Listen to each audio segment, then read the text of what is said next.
हनुमान के द्वारा सूर्य को फल समझना। एक दिन हनुमान जी की माता फल लाने के लिए इन्हें आश्रम में छोड़कर चली गईं।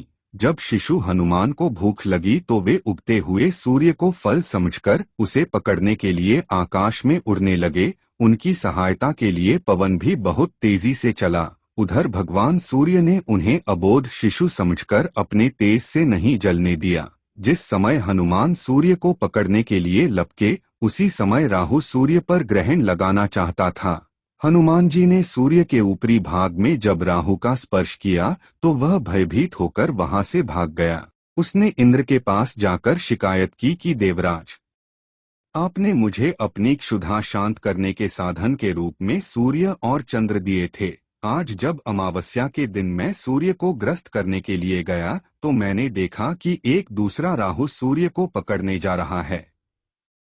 राहु की बात सुनकर इंद्र घबरा गए और राहु को साथ लेकर सूर्य की ओर चल पड़े। राहु को देखकर हनुमान जी सूर्य को छोड़कर राहु पर झपटे। राहु ने इंद्र को रक्षा के लिए पुकारा तो उन्होंने हनुमान जी पर वज्र का प्रहार किया, जिससे वे एक पर्वत पर जा गिरे और उनकी बाईं ठुड्डी टूट गई। हनुमान की यह दशा देखकर वायुदेव को क्रोध आया। उन्होंने उसी क्षण अपनी गति रोक ली। इससे कोई भी प्राणी सांस न ले सका और सब पीड़ा से तड़पने लगे। तब सारे सुर, असुर, यक्ष, किन्नर आदि ब्रह्मा जी की शरण में गए। ब्रह्मा उन सबको लेकर वायुदेव के पास गए। वे मूर्छित हनुमान को गोद में लिए उदास बैठे थे। जब ब्रह्मा जी ने उन्हें जीवित कर दिया तो वायुदेव ने अपनी गति का संचार करके सब प्राणियों की पीड़ा दूर की। फिर ब्रह्मा जी ने कहा कि कोई भी शस्त्र इनके अंग को छेद नहीं कर सकता। इंद्र ने कहा कि इसका शरीर वज्र से भी कठोर होगा। सूर्यदेव ने कहा कि मैं इसे अपने तेज का शतांश प्रदान करता हूँ। साथ ही शास्त्र मर्मज्ञ होने का भी आशीर्वाद दिया। वरुण ने कहा मेरे पाश और जल से यह बालक सदा सुरक्षित रहेगा। यमदेव ने अवध्य और निरोग रहने का आशीर्वाद दिया। यक्षराज, कुबेर, विश्वकर्मा आदि देवों ने भी अमोघ वरदान दिए। बजरंगबली कैसे बने पंचमुखी हनुमान। जब राम और रावण की सेना के मध्य भयंकर युद्ध चल रहा था और रावण अपने पराजय के समीप था, तब इस समस्या से उबरने के लिए उसने अपने मायावी भाई अहिरावण को याद किया, जो मां भवानी का परम भक्त होने के साथ साथ तंत्र मंत्र का बड़ा ज्ञाता था।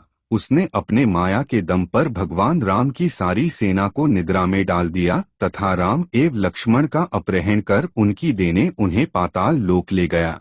कुछ घंटे बाद जब माया का प्रभाव कम हुआ तब विभीषण ने यह पहचान लिया कि यह कार्य अहिरावण का है और उसने हनुमान जी को श्री राम और लक्ष्मण सहायता करने के लिए पाताल लोक जाने को कहा। पाताल लोक के द्वार पर उन्हें उनका पुत्र मकरध्वज मिला और युद्ध में उसे हराने के बाद बंधक श्री राम और लक्ष्मण से मिले। वहां 5 दीपक उन्हें 5 जगह पर 5 दिशाओं में मिले, जिसे अहिरावण ने मां भवानी के लिए जलाए थे। इन 5 दीपक को एक साथ बुझाने पर अहिरावण का वध हो जाएगा। इसी कारण हनुमान जी ने पंचमुखी रूप धरा। उत्तर दिशा में वराह मुख, दक्षिण दिशा में नरसिंह मुख, पश्चिम में गरुड़ मुख, आकाश की तरफ हयग्रीव मुख एवं पूर्व दिशा में हनुमान मुख। इस रूप को धरकर उन्होंने वे 5 दीप बुझाए तथा अहिरावण का वध कर राम लक्ष्मण को उससे मुक्त किया।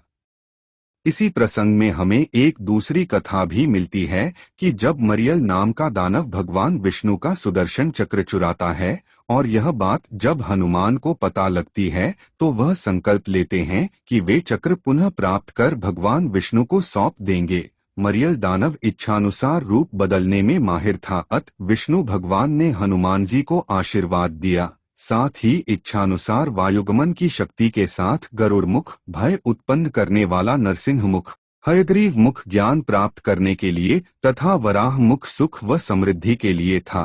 पार्वती जी ने उन्हें कमल पुष्प एवं यमधर्मराज ने उन्हें पाश नामक अस्त्र प्रदान किया। आशीर्वाद एवं इन सबकी शक्तियों के साथ हनुमान जी मरियल पर विजय प्राप्त करने में सफल रहे। तभी से उनके इस पंचमुखी स्वरूप को भी मान्यता प्राप्त हुई। हनुमान जी का नामकरण।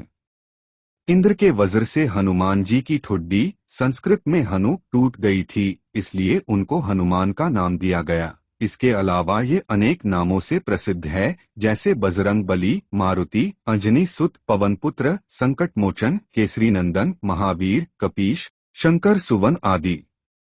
हनुमान जी के पुत्र पिता केसरी तथा माता अंजना जी के पुत्र हनुमान जी के बारे में पुराणों में कहा गया है कि हनुमान जी ब्रह्मचारी थे, लेकिन इनका एक पुत्र था जिसका नाम मकरध्वज था। मकरध्वज की उत्पत्ति हनुमान जी के पसीने से हुई थी जो एक मछली ने ग्रहण कर लिया था। हनुमान जयंती। हनुमान जयंती का पर्व हनुमान जी के जन्म उत्सव के रूप में मनाया जाता है। इस दिन विशेष विधि विधान द्वारा हनुमान जी की पूजा की जाती है। मान्यता है कि हनुमान जी की पूजा करने से सारे कष्ट दूर हो जाते हैं तथा मनोकामनाएं पूर्ण होती है।